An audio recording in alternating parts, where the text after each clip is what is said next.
साल 1984 देश में इंदिरा गांधी की हत्या के बाद एक सहानुभूति की लहर थी और पश्चिम बंगाल की अगर बात करें तो यहाँ पे कम्युनिस्टों का लोहा माना जाता था। जादवपुर सीट पर मुकाबला था और वहां पर वामपंथियों के दिग्गज नेता सोमनाथ चटर्जी बनाम 29 साल की एक लड़की ममता बनर्जी।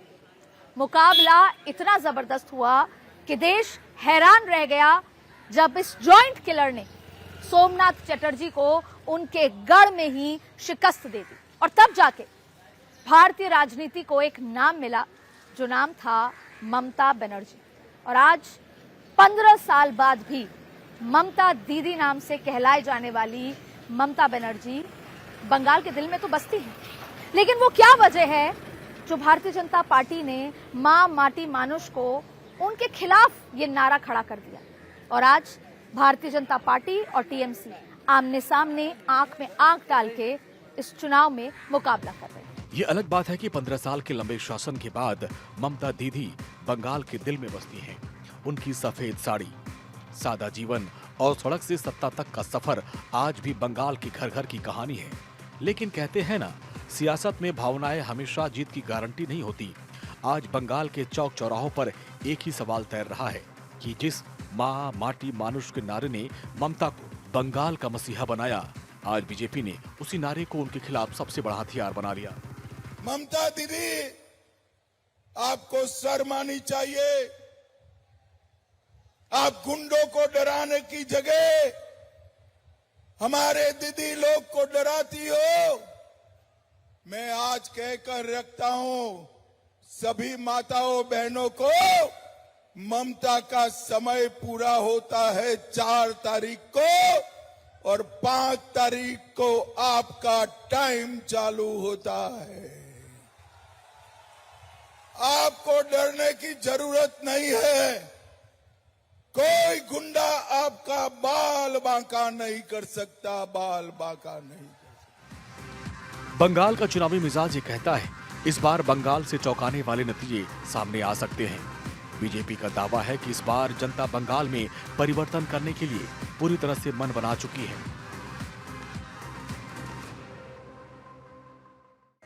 ममता बनर्जी का मुख्यमंत्री बनना कोई इत्तेफाक नहीं था। ये एक लंबे खूनी संघर्ष का नतीजा था, जहां बंगाल की पुलिस ने गोलियों से बंगाल की राजनीति को लाल से काला कर दिया था। सिंगूर की घटना हुई, नंदीग्राम का जो आंदोलन हुआ उसने पूरे बंगाल को कांप दिया था। पूरा बंगाल हिल चुका था और फिर आया मां माटी मानुष का नारा। और ये सिर्फ नारा नहीं था, ये ममता दीदी का गरीबों से, मजदूरों से, किसानों से एक भावनात्मक संबंध था, एक विश्वास था। और इस विश्वास ने वामपंथियों के कैडर को, तंत्र को उखाड़ फेंका। बुद्धदेव की सरकार बैकफुट पे थी और ममता बनर्जी फ्रंट फुट पे। लोगों को लगा कि ये जो खूनी संघर्ष है वो खत्म होगा और इसलिए ममता दीदी की लहर जैसी आने लगी। ममता दीदी ने वो बदलाव लेकर आई। फिर आया 2011 और 2011 में ममता दीदी ने वो कर दिखाया जो शायद नामुमकिन था बंगाल की राजनीति में, 34 साल का वामपंथी शासन। भूख हड़ताल की और उस भूख हड़ताल ने ममता दीदी को वोटों की बरसात दिलाई, सत्ता तक पहुंचाया। सूती साड़ी, एक चप्पल और झोला कंधे पर टांगे सादगी ने सत्ता की चाबी ममता दीदी को दी। आज 15 साल बाद ये सवाल उठता है कि सादगी तो है, लेकिन क्या वो सादगी वाली सोच खत्म होने लगी? और इसी सोच के साथ शायद बंगाल आगे बढ़ रहा है, सोच रहा है कि सादगी है लेकिन सोच में कोई बदलाव तो नहीं, और उसी के चलते बंगाल में कोई बदलाव तो नहीं। वो साल 2011 था। 34 साल का वामपंथी किला ढह रहा था और हवाओं में एक ही नारा था, माँ माटी मानुष। सफेद सूती साड़ी और रबड़ की चप्पल पहने ममता बनर्जी ने बंगाल की सत्ता संभाली तो लगा कि एक नई सुबह होगी। जिस वामपंथ के अत्याचारों के खिलाफ दीदी ने लहू बहाया, बंगाल ने उन्हें उसी उम्मीद के सहारे सिर पर बैठाया कि अब यहाँ परिवर्तन आएगा। लेकिन राजनीति का चक्र देखिए, आज आरोप लग रहे हैं कि जिस लालगढ़ को दीदी ने उखाड़ा था, आज उनके शासन का तरीका उसी रंग में रंग गया। विरोधियों को कुचलना, कैडर आधारित वर्चस्व और प्रशासनिक मशीनरी का राजनीतिक इस्तेमाल। आज बंगाल के गलियारों में चर्चा है कि वामपंथी खिलाफ लड़ने वाली ममता कब खुद वामपंथी कार्यशैली को अपना बैठी, शायद उन्हें भी खुद नहीं पता चला। आज टीएमसी का संगठन उसी तरह गांव-गांव पर हावी है जैसे कभी सीपीआईएम हुआ करती थी। बंगाल में टीएमसी के शासन में 30 लाख नौजवान बेरोजगार हुआ है, उद्योग बंद हुए हैं, क्योंकि टीएमसी का मतलब है terror, mafia Raj and corruption. भय के साए में, टेरर के साए में उद्योग धंधे नहीं लगते, विकास नहीं होता। माफिया राज में विकास नहीं होता। जहां करप्शन होगा वहां उद्योग नहीं लगते हैं, और इसीलिए टीएमसी मुक्त बंगाल इस भाव के साथ 23 अप्रैल को बंगाल के अंदर पहले चरण का मतदान हुआ है। बंगाल के अंदर रिकॉर्ड तोड़ मतदाताओं ने मतदान में भाग लिया। 152 विधानसभाओं में चुनाव, और रुझान बताते हैं 4 मई को जब ईवीएम खुलेंगे तो कमल ही कमल हर जगह खिलता हुआ दिखाई देगा। डबल इंजन सरकार बनेगी तो टीएमसी के गुंडों को सिर छुपाने के लिए जगह नहीं मिलेगी। और मैं तो देख रहा था कि कल टीएमसी के बहुत सारे गुंडे अभी से अपने लिए काम धंधे की तलाश कर रहे हैं। कोई सोच रहा कहां मैं पंचर की दुकान बनाऊं, और कोई अपना झाड़ू लेकर के अब बंगाल की सड़कों पर झाड़ू लगाते हुए दिखा करके अपनी जान बचाने वाले फिरते फिरते रहेंगे। कहते हैं कि सियासत में सत्ता के 15 साल बहुत होते हैं। बंगाल में 15 साल से दीदी सत्ता पर काबिज है। अगर आज 2026 के चुनाव में बंगाल की गलियों में दीदी की सादगी पर लोगों को भरोसा है, लेकिन उनकी बदलती सोच शक के दायरे में है। बंगाल कह रहा है कि ममता दीदी वही सफेद साड़ी, पैरों में वही हवाई चप्पल पहने हैं, मतलब उनकी सादगी आज भी बरकरार है। लेकिन बंगाल के जहन में आज एक बड़ा सवाल कौंध रहा है कि क्या ममता दीदी के भीतर में सादगी वाली सोच अब खत्म हो चुकी है? क्या सत्ता के ऊंचे गलियारों में पहुंचकर दीदी सादगी का सिर्फ लिबास बनकर रह गई हैं? देखिए, टीएमसी अगर आज सत्ता में है ना, तो उसके पीछे ममता दीदी की सोशल इंजीनियरिंग और इमोशनल कार्ड है। और अगर लंबे समय तक किसी को राजनीति में रहना है और सत्ता पर अपना कब्जा रखना है, तो ये 2 कॉम्बिनेशन बहुत महत्वपूर्ण होते हैं। तो ममता दीदी का भी इमोशनल कार्ड और सोशल इंजीनियरिंग, और ये सब गलियां हैं ना, ये सब वही जगह हैं जहां ममता दीदी का वोटर बसता है। और देखिए, सबसे इंपॉर्टेंट बात यह है कि ममता दीदी को पता है कि अपने वोटर को कैसे बनाना है और पकड़ के रखना है। अब महिला कार्ड की बात करते हैं, तो महिला कार्ड में उन्होंने कन्याश्री योजना, लक्ष्मी भंडार योजना, बंगाल की आधी आबादी को पक्का वोटर बना के रखा हुआ था।